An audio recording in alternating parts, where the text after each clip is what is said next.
नमस्कार, सत्य हिंदी में आपका स्वागत है। मैं हूं मुकेश कुमार और आप देख रहे हैं वरिष्ठ पत्रकार एनके सिंह के साथ पूरा सच। दोस्तों, बिहार चुनाव के लिए तारीखों की घोषणा हो गई है और अब लगभग 1 महीने धुआंधार चुनाव प्रचार चलेगा। रेवड़ियां बंटने का खेल तो हो चुका है। अब सांप्रदायिक मुद्दे उछाले जाएंगे, जात-पात की बात होगी और वादों का मायाजाल फैलाया जाएगा। लेकिन प्रचार के शोर में कहीं बिहार की असली चिंताएं, असली समस्याएं गुम तो नहीं हो जाएंगी? मतदान से पहले बिहार के मतदाताओं को ये जानना जरूरी है कि नीतीश राज में बिहार ने कितनी तरक्की की है। वो बिहार को सामाजिक आर्थिक पिछड़ेपन से कितना उबार पाया या फिर बिहार और भी पिछड़ गया।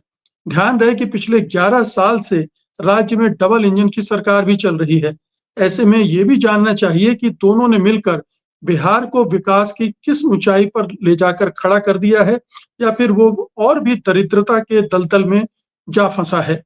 सबसे ज़रूरी सवाल तो ये है कि क्या बिहार में औद्योगिक विकास हुआ है? क्या सबसे युवा आबादी वाले बिहार में रोज़गार के अवसर पैदा हुए हैं? क्या बिहार में प्रति व्यक्ति आय में कोई बढ़ोतरी हुई है, उल्लेखनीय बढ़ोतरी हुई है? वरिष्ठ पत्रकार एनके सिंह हमारे साथ हैं, ठोस आंकड़ों के साथ ये बताने के लिए कि बिहार में आज क्या स्थिति है और चुनाव में क्या इन आंकड़ों का कोई रोल हो सकता है? कार्यक्रम में आपका स्वागत है, सिंह साहब। धन्यवाद। ये आंकड़े जो आए हैं, ये बड़े ही झकझोर देने वाले हैं। इन आंकड़ों हाँ, पर पर्दे डालने की कोशिश दूसरे तरह से हो रही, रेवड़ियां बांट कर, वादे करके। क्या बिहार के लोग इन आंकड़ों को देखेंगे, जानेंगे, समझेंगे, वोट करेंगे?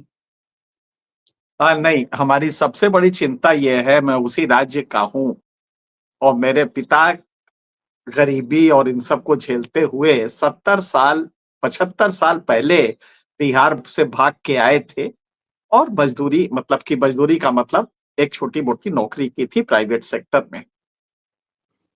वो दिन और आज का दिन हम देखते हैं कि बिहार कहाँ है और सच बताते हैं। ये हम लोग कह के बच जाते हैं कि ये तो पॉलिटिकल क्लास है, ये उनको बेवकूफ बना रहा है। दरअसल नहीं, बिहार की जनता बेवकूफ बनने को तैयार है। वरना जो इकोनॉमिक इंडिकेटर्स हैं, जो विकास का तथाकथित, कोई नीतीश 20 साल शासन करेगा इतने अविकास में, विकासहीनता में। और विकासहीनता कोई साधारण नहीं है, देख के डर लगता है। और ये वहां पहुंच गया है जहां जनता का मनस, सामूहिक चेतना जड़वत होती जा रही है। उसको ये समझ में नहीं आ रहा कि तुम्हारे पीछे से मांस नोच के ले जा रहे हैं ये सत्ताधारी और तुम कुछ कर नहीं पा रहे हो। तुम्हें समझ नहीं आ रही क्योंकि तुम एक कामाटोज होता है न्यूरोसाइंस में, एक स्टेज होती है जिसमें अर्धमूर्छित होते हैं। बिहार की जनता अर्धमूर्छित है, जिसकी वजह से ये सत्ताधारी लोलुप इनको मूर्ख बना रहे हैं। आपको हम एक छोटा सा उदाहरण देते हैं। जब 1960 की बात आई, देश आजाद हुआ, तो बिहार का जो कंट्रीब्यूशन जीडीपी में, देश के जीडीपी में होता था, वो 8% था। आप जानते हैं आज वो कहां है? 2.4% पे घट के आ गया है। बिहार लगातार कुशासन का शिकार रहा 2060 से, मतलब कि ये लगभग हो गया 65 साल।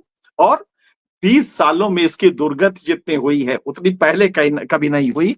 हम आपको कुछ आंकड़े दिखाते हैं। 2001 से अगर आप देखें इसको तो ज्यादा समझ में आएगा। एक चीज होती है विकास के लिए अर्बनाइजेशन, औद्योगिकरण और तत्जनित अर्बनाइजेशन। आपको ताज्जुब होगा कि बिहार में अर्बनाइजेशन हुआ ही नहीं। जब आजादी मिली थी तो बिहार 7% अर्बनाइजेशन था, 7.4%।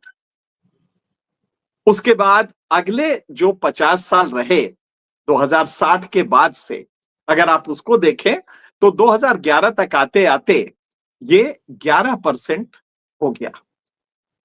9% काफी दिन रहा, फिर 11%। और आप ताज्जुब करेंगे कि आज ये सिर्फ माफ कीजिएगा, 9.5% था। आज ये 2025 में 10.5% है। मतलब कि आप 8 पर 7.5% से बढ़ के 10.53% हुआ है। जबकि देश की क्या स्थिति हुई? देश का जो उस समय 20% अर्बनाइजेशन था, 19% के आसपास, वो आज बढ़ के करीब 38% हो गया है, दूना हुआ है। लेकिन बिहार का जो अर्बनाइजेशन है वो घट गया है, मतलब कि इतना स्लो रहा है कि क्योंकि उद्योग लगे नहीं, उद्योग लगे नहीं, ये गरीब बेचारे भाग भाग के शहरों में जाते थे, मार खाते थे। कोविड का आपको किस्सा याद होगा। और उसके बाद फिर मार खा के रोजी रोटी अपनी कमाते थे, मजदूरी करते थे, उनको मारा पीटा भी जाता था। आपने देखा मुंबई में क्या स्थिति बनी, आपने कोरोना के दौरान देखा तमिलनाडु और केरल में क्या स्थिति बन रही है, पंजाब में क्या स्थिति थी। तो आप समझ सकते हैं कि ये युवा, आज जो हम ये प्रोग्राम कर रहे हैं, इसमें एक नई चिंता से हम परेशान हैं। बिहार की जड़ता और कमाटोज की स्थिति का ये हाल है कि युवा अब नौकरी करने नहीं जा रहा है। एक चीज होती है लेबर फोर्स पार्टिसिपेशन रेशियो, इसमें यह होता है कि जो टोटल रोजगार के सक्षम युवक है, जैसे 15 से 59 ईयर्स माना जाता है, इसके युवा जॉब मार्केट में जॉब तलाश रहे हैं, तो ये कहा जाता है कि साहब लेबर फोर्स पार्टिसिपेशन है। दरअसल ये पार्टिसिपेट भी नहीं कर रहे हैं, इनकी संख्या नेशनल एवरेज से कम हो गई है और ये लेबर अब बिहार से निकल नहीं रहा है, क्योंकि जानता है कि वो वहां बहुत जलालत है और बहुत दिक्कत है, तो अब वो घर में बैठ गया है। और मोदी जी के रिकॉर्ड में उसको कहा जाता है अनपेड फैमिली वर्क। वो घर में जो बैठ के भैंस दूह रहा है, बाप का काम थोड़ा वो कर रहा है, उसको कहते हैं अनपेड। या खेती में काम कर रहा है या दुकान में 2 घंटा बैठने लगा है, तो उसको ये मोदी जी के सरकार कहती है सब एम्प्लॉयड तो हो गया और क्या चाहिए। या कभी पकौड़ी मोदी जी के तलने निकल जाता है तो उसको एम्प्लॉयड कहते हैं। तो बिहार का पैरामीटर हम चाहते हैं कि वो व्यूअर समझे कि तुम जड़ता के शिकार हो और फिर किसी को चुनोगे, और ये वही है जो 20 साल से तुम्हारा शोषण कर रहा है, तुम्हें मूर्ख बना रहा है, तुम फिर उसी को चुनने जा रहे हो। तो उसका आंकड़ा ये है, जैसे उदाहरण लीजिए पर कैपिटा इनकम, एक इंडिकेटर होता है जिसको कि जीएसडीपी, स्टेट जीडीपी से डिवाइड करके पॉपुलेशन को इसको बनाया जाता है। आप ताज्जुब करेंगे कि 1960 में जो स्थिति थी, मतलब कि पर कैपिटा इनकम जो नेशनल एवरेज हुआ करता था 1960 में, उसका 60% बिहार का नेशनल एवरेज था। कम तो था ही, 60% हुआ करता था। आज 1/3 रह गया है, 1/3 से भी कम, आज 31.9% है। मतलब राष्ट्रीय, अगर आप बिहार में ना पैदा हुए होते, मैं अपने लिए कह रहा हूं कि अगर मैं बिहार में ना पैदा हुआ होता तो आज हमारी पर कैपिटा इनकम जो हमारी होती वो बेहतर होती। मैं आपको तारीफ करूंगा कि आप वहां नहीं पैदा हुए, ईश्वर ने आपको मध्य प्रदेश में पैदा किया तो आप बेहतर हैं।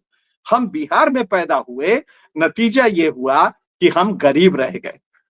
और कितना गरीब रह गए ये बताता है कि पिछले 65 साल में 1960 में नेशनल एवरेज का 60% इसका पर कैपिटा इनकम जो राष्ट्र के पूरे राष्ट्र का था। और उसमें भी आप ताज्जुब करेंगे कि शिवहर ऐसी जगह, एक जिला है जो बहुत गरीब है, उसका जो है वो राष्ट्रीय औसत का 15% है उसकी आय।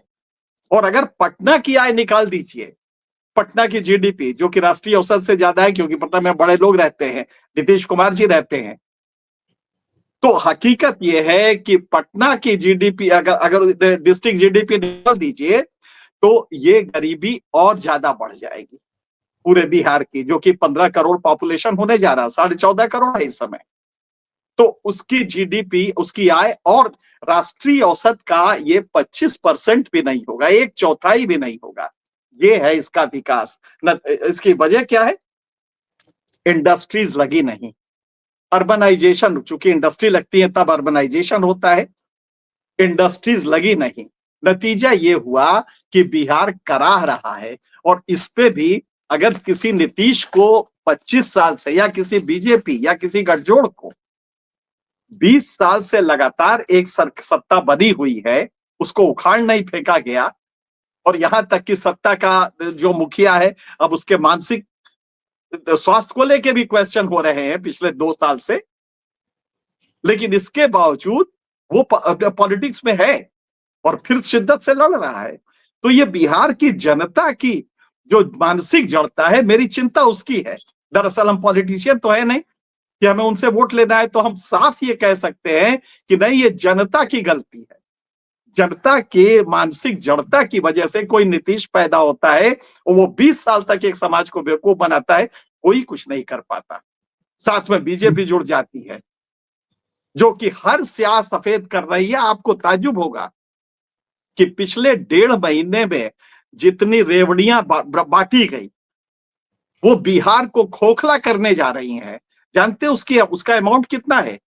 इंडियन एक्सप्रेस के कैलकुलेशन के हिसाब से 50,000 करोड़ है। हालांकि कुछ लोग 40,000 करोड़ मान रहे हैं। आप जानते हैं बीजेपी का बिहार का बजट कितना है? 3,15,000 करोड़, और उसमें 50,000 करोड़ आप एक मुश्त में रेवड़ियों के नाम पे देने जा रहे हैं, जो कि आपके जो टोटल रेवेन्यू है उसका 50% होता है। इसका मतलब शिक्षा, अगर शिक्षा और स्वास्थ्य दोनों जोड़ दे, उससे ज्यादा आप रेवड़ियां बांट चुके हैं। मतलब बिहार में कोई पढ़ेगा नहीं, अब बिहार में कोई डॉक्टर इलाज नहीं कर पाएगा सरकारी अस्पताल में, क्योंकि रेवड़ियां बट रही हैं। और इससे आप बिहार की जनता कैसी है कि वो रेवड़ियां लेके अपने बच्चे को अशिक्षित बनाने जा रही है, बीमार बनाने जा रही है, लेकिन वो रेवड़ी देके खुश हो जाएगी, कोई महिला खुश हो जाएगी। ये बिहार की जड़ता है, जिसको कि हम साफ साफ कह सकते हैं कि ये जो हमारे नेता हैं, गलती इनकी नहीं है, उस जनता की है जो 10,000 रुपया महीना कोई दीदी के नाम पे, कोई माँ के नाम पे लेके घर जाती है, वोट दे देती है। उसके बाद अगले 5 साल तक उसका बच्चा पढ़ता नहीं है, शिक्षक स्कूल नहीं आता है, स्कूल में कापी किताब नहीं पढ़ते हैं, अस्पताल में डॉक्टर नहीं होता। ये बिहार की स्थिति होने जा रही है। इतनी खतरनाक है। बिहार का जीडीपी 10 लाख करोड़ का है, और आप सोचिए कि जो डेट है, जो कर्ज लिया है बिहार सरकार ने, वो असाधारण है। 4-4.5 लाख करोड़ का कर्ज है बिहार पे, और 50,000 करोड़ और रेवड़ियों में बांटने जा रही है। तो ये डरावना है। कोई भी अगर देखेगा तो मानेगा कि ये डरावना है। जी, अभी तक तो सिंह साहब हम लोग सुनते आ रहे थे कि विकास पुरुष है नीतीश कुमार, सुशासन बाबू हैं, डबल इंजन की सरकार चल रही है और मोदी जी जब जाते हैं तो 2-4 घोषणाएं कर ही देते हैं। इसके बावजूद ये हालत बनी हुई है। कोई मतलब उल्टा ग्राफ गिर रहा है नीचे की तरफ। हाँ, नहीं, तो वो क्या उसका तरीका होता है। एक बिहार का एमपी कल गया बाढ़ देखने, तो लोगों ने ईंटे से और उसको इतना दौड़ा दौड़ा के मारा कि अब आए हो तुम, और वो लहूलुहान उसका चेहरा दिखाई दे रहा है। समाज में जब तक रिएक्शन नहीं होगा अज्ञानता के खिलाफ, या जो बिहार, मतलब नीतीश कुमार को विकास पुरुष, मुझे तो कभी कभी हंसी आती है कि जिस आदमी ने विकास को नेस्तनाबूद कर दिया, बिहार को खत्म कर दिया, उसको हम विकास पुरुष, ये शब्द कैसे आया होगा? इसकी घृणा में ही जनता को सत्ता से उतार देना चाहिए था बहुत पहले, लेकिन उसकी जगह उल्टा हो रहा है। आपको हम दिखाते हैं। अब जरा देखिएगा, ड्रॉप आउट, गरीबी की वजह से बच्चे जो स्कूल में नहीं जाते हैं, तो जरा गौर कीजिएगा, कक्षा 6 से 8 तक का जब आंकड़ा लिया गया तो राष्ट्रीय औसत 5.2% का है। मतलब हर 100 बच्चे जो कक्षा 6 से 8 तक दाखिला लेते हैं, उसमें 8वें के बाद 5% कम हो जाते हैं। बिहार में जानते हैं कितना है? 25% बच्चे कम हो जाते हैं। मतलब वो स्कूल नहीं जाते 8वें के बाद। ये 25% औसत है बिहार का, जबकि नेशनल एवरेज 5% का है। और अगर वो खुदा ना खास्ता चले भी गए तो 9वें 10वें के बाद आप ताज्जुब करेंगे, राष्ट्रीय औसत ड्रॉप आउट का 10% है, बिहार का 21% है।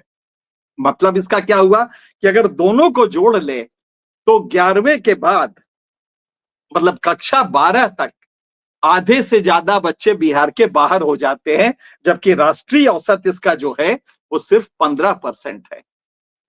बिहार के 51% बच्चे 12वीं तक पढ़ नहीं पाते हैं। नौकरी क्या, वो तो फिर जाके केरल में ईटा गारा ही तो ढोएंगे ना।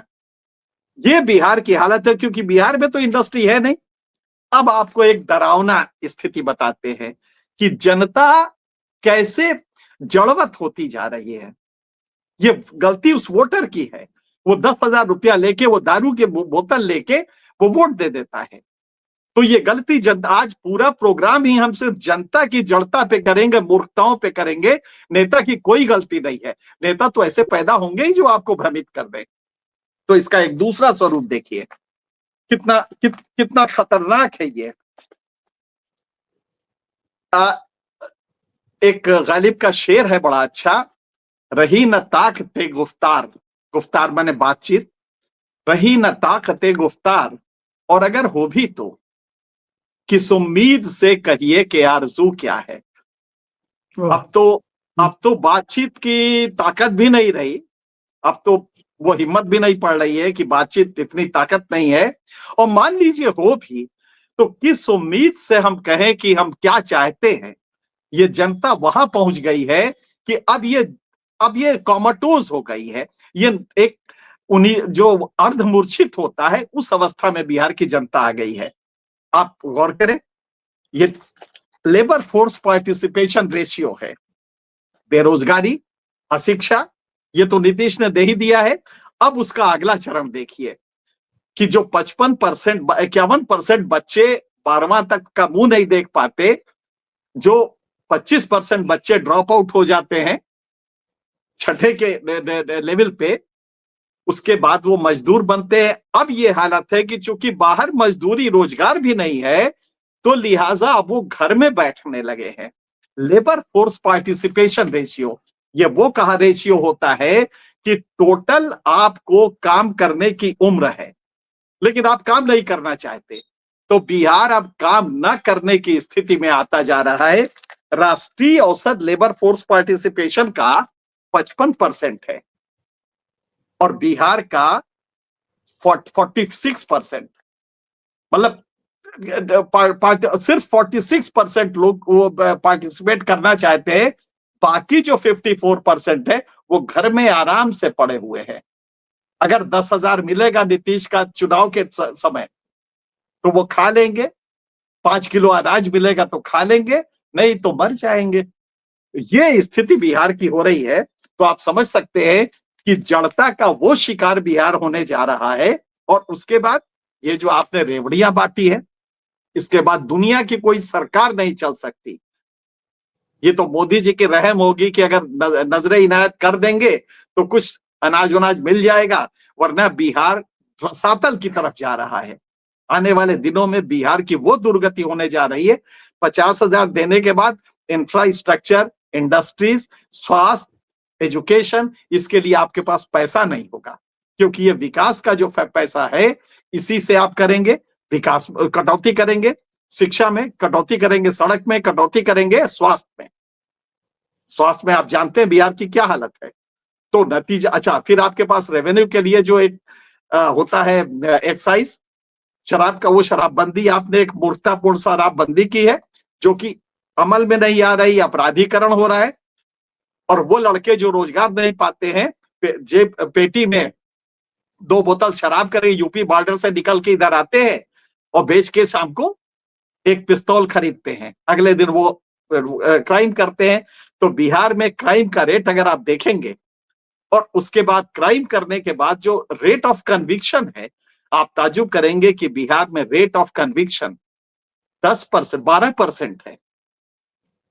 अगर पुलिस ने मुकदमा किया भी है तो 100 आदमियों में से सिर्फ 12 आदमियों को सजा मिलती है, बाकी 88 छूट जाते हैं।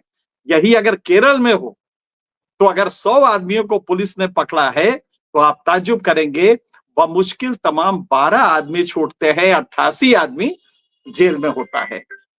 इतना बड़ा ये अंतर है। तो हमें लगता है कि जनता को समझना पड़ेगा कि स्थिति क्या है। और अगर ये समझ जाएगी तब इस बार वोट करे तो शायद भी। और सबसे बड़ी बात क्या है, बहुत बड़ी तादाद में जेनजी आ रहा है। आप ताज्जुब करेंगे कि इतनी बड़ी उनकी संख्या, जो फर्स्ट टाइम वोटर्स है, फर्स्ट टाइम वोटर्स चूंकि इतनी, हर कॉन्स्टिट्यूएंसी में औसतन 5800 ये युवा लड़के हैं जो बेरोजी हैं, जिनकी जो पढ़ाई नहीं हुई, लेकिन वो इस एज वर्ग में है। नेपाल की आप क्रांति देख चुके हैं, नेपाल में जो अभी विद्रोह हुआ, आप तमाम जगह देख चुके हैं।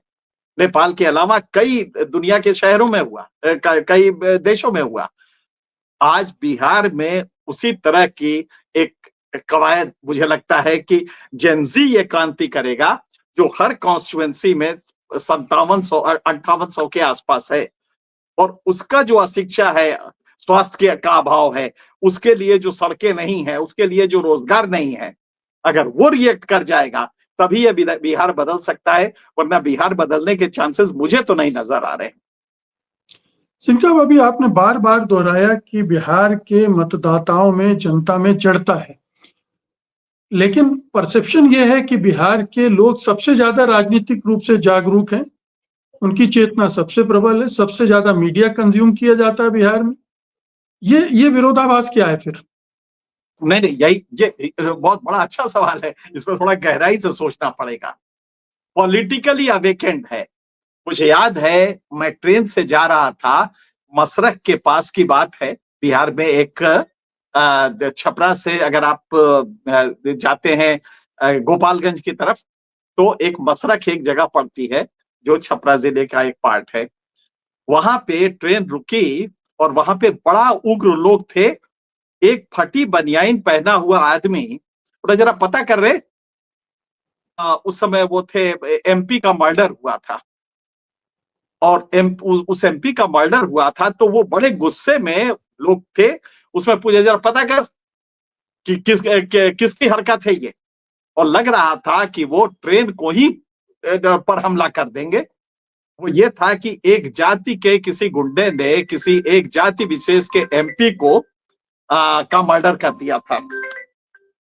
तो उसको लेके, तो अब आप सोचिए कि वो इसको लेके तो सतर्क था कि एमपी को किसने मारा है, लेकिन उसकी फटी बनियाइन उसको याद नहीं आ रही थी, क्योंकि उसके कास्ट के नेता को किसने मारा। शहाबुद्दीन वही का प्रोडक्ट है। शहाबुद्दीन कई बार इस संसद के मंदिर, वो प्रजातंत्र के मंदिर को भी सलाम कर चुका है। रॉबिन हुड इमेज थी उसकी। हमारे यहाँ बिहार में जातिवादी क्रिमिनल्स निकलते हैं, उनकी पूजा होने लगती है, क्योंकि वो उस जात को बचाता है।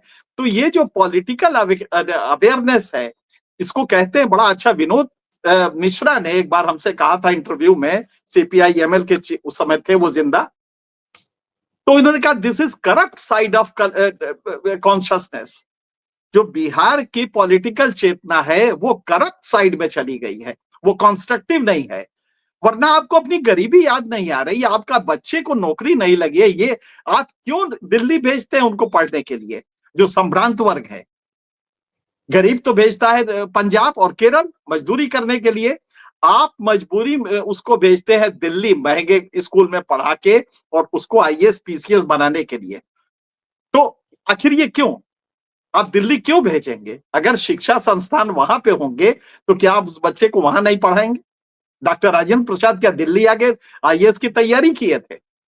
डॉक्टर राजेंद्र प्रसाद ऐसा प्रतिभाशाली उसी बिहार में हुआ था ना, और जबकि अंग्रेजों का शोषण था तब वो वहां पे निकले थे। तो लिहाजा ये कहने की बात है, बिहार में शिक्षा नहीं है, बिहार में स्वास्थ्य नहीं है। अगर ये दो पैरामीटर नहीं है तो इसके बाद आपको कुछ पूछना नहीं, इंडस्ट्रीज नहीं है, लिहाजा आपके पास आपके बेटे की नौकरी आसपास नहीं लगेगी। अच्छा, हर आदमी दिल्ली में नहीं पढ़ाएगा या वो सिविल सर्विसेज की तैयारी नहीं कराएगा। तो ये चेतना आ क्यों नहीं? पॉलिटिकल अवेयरनेस जो होती है, अगर वो करप्ट साइड में चली गई है तो बिहार पैदा होता है। बिहार की चेतना उसी तरह की है, कमोबेश बंगाल की भी वैसे ही है, लेकिन बिहार का तो बहुत मशहूर है। ये पॉलिटिकली अवेकेंड है। लोग कहते हैं, मुझे हंसी आती है कि ये corrupt side of political consciousness है। ये बहुत पॉजिटिव कॉन्शियसनेस नहीं है, वरना क्रांति कब की हो जाती बिहार में। बिहार में कोई नीतीश 20 साल तक रहता और इस तरह से छाती पे मूंग जनता के दलता रहता और अविकास करके भी वो विकास पुरुष बना होता। तो ये बिहार की चेतना का दूसरा साइड है। ये जब हम समझ जाएंगे तो समझ जाएंगे कि बिहार क्यों कराह रहा है। जी, तो आपके कहने का मतलब है कि जब तक ये चेतना का जो पहला साइड है, वो नहीं जागता है, तब तक बिहार में परिवर्तन की भी संभावना नहीं। वो जागने नहीं, और बिल्कुल जगाने की सही जरूरत है। सकता ही नहीं, और ये बिल्कुल, जेन ज़ी कर सकता है। ये पुराने लोग तो नहीं करेंगे, या तो कोई भगवान राम के सेवा में लगा हुआ है, मेरे घर राम आएंगे, मोदी जी ने बता दिया है गाना, तो या तो उसमें लगा हुआ है, या वो ब्राह्मण ठाकुर और यादव में बटा हुआ है, या फिर वो सब को लेके वो भी एक अचेत अवस्था में है, अर्धमूर्छित अवस्था में है कि चलो जाहि विधि राखे राम ताहि विध रही है, इस वाले भाव में आ गया है। बिल्कुल। बहुत-बहुत शुक्रिया सिंह साहब, आज की बातचीत के लिए धन्यवाद आपका। नमस्कार। ये मैंने जो कोट किया है, ये आज के टाइम्स ऑफ इंडिया से मैंने कोट किया है, तो उनको हाँ, आभार व्यक्त करते हैं कि जिस रिपोर्टर ने इतनी मेहनत करके ये आंकड़े बनाए। हालांकि मेरे पास है, मैं चूंकि रिकॉर्ड्स रखता हूं, तो मेरे पास बिहार के 70 साल के आंकड़े हैं, लेकिन एक जगह कंपाइल है, तो मैं उसी को कोट करके ये बता रहा हूँ। जी। तो आभार टाइम्स ऑफ इंडिया का इन आंकड़ों के लिए, जानकारी के लिए, और आभार सिंह साहब आपका भी उनके विश्लेषण के लिए। बहुत बहुत धन्यवाद। धन्यवाद। नमस्कार।